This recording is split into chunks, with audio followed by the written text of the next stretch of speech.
Bref, j'aimerais vous dire que tout récemment, j'ai eu un refus pour mon visa des États-Unis.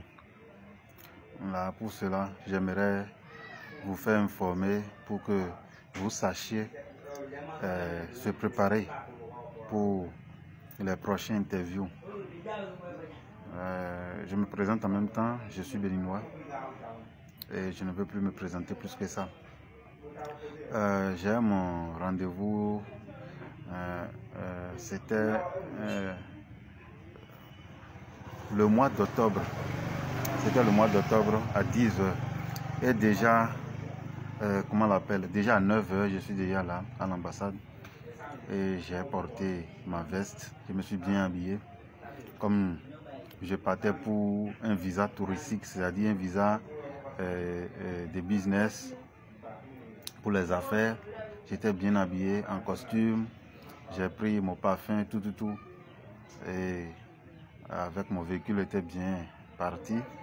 Et comme d'habitude, le vigile nous a dirigés à l'entrée. Et puis à l'intérieur, on a commencé les... comment on l'appelle? Ils ont commencé les check-in. On nous a dirigés vers un guichet pour payer les 120 300 pour les frais de visa. Et après, l'interview a commencé.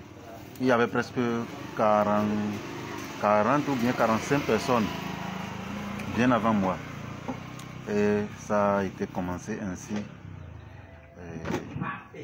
Arrivé sur moi, en tout cas le deuxième guichet, après avoir payé les 120 000 pour le deuxième guichet, la dame m'a juste demandé où est-ce que je vais aux États-Unis.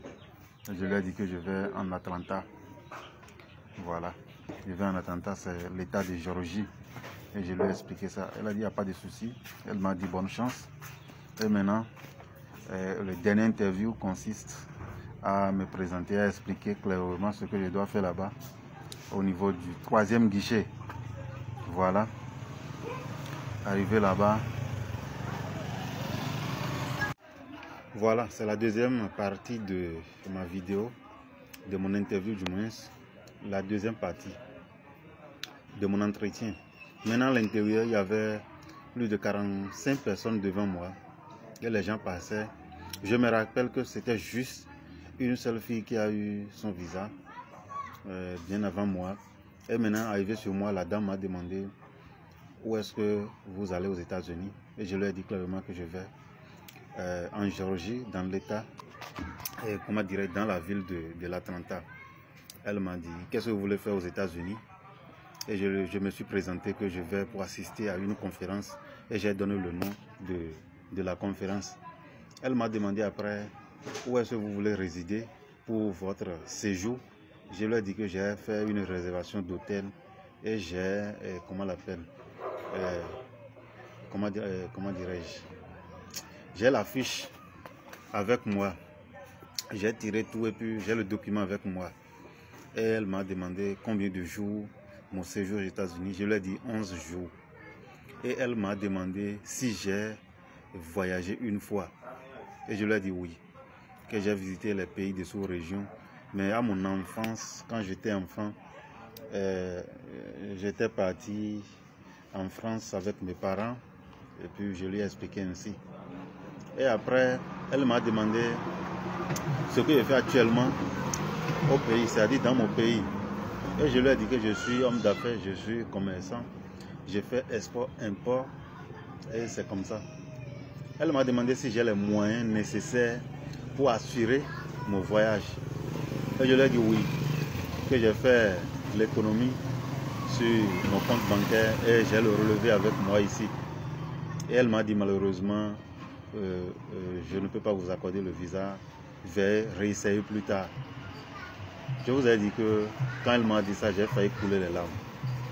Parce que j'ai tellement dépensé pour ce voyage, pour ne pas dire pour ce entretien. Ce n'était pas du tout facile. Et elle m'a refusé le visa. Voilà un peu comment ça s'est passé. C'est juste pour vous dire que pour les États-Unis, il faut bien se préparer pour l'entretien. Il faut bien se préparer. Et il faut savoir répondre aux questions. Et le tout ne suffit pas d'avoir les dossiers propres ou bien de savoir ce que l'on, pas pour chercher aux États-Unis ou bien pas pour aller faire aux États-Unis, mais il y a aussi de la chance. Il y a vraiment de la chance.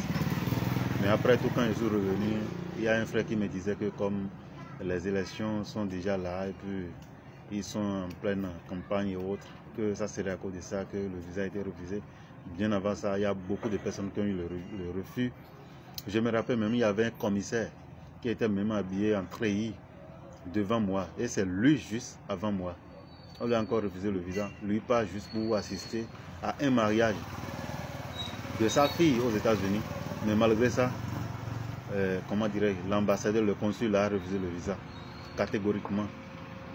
Parce que quand on lui a refusé le visa, je me suis dit, mais ça voudra dire qu'ici c'est autre monde. C'est ce que je me suis dit. Voilà mon expérience là pour ceux-là qui veulent, comment on l'appelle, interviewer à l'année prochaine, en 2025, de bien se préparer et de savoir que c'est comme barrière et puis arriver là-bas, de ne même pas se paniquer, de faire tout comme si ça va, c'est-à-dire tout va très bien, même dans vos visages, les agents, le consul va lire que au moins tout va bien, même si on vous refuse le visa, ce n'est même pas la fin du monde. La lutte continue toujours. Une fois de bon, ils n'ont pas fermé la voie de l'interview et la voie du consul, il n'y a aucun problème. Et ça va marcher. Merci beaucoup pour la vidéo et à la prochaine.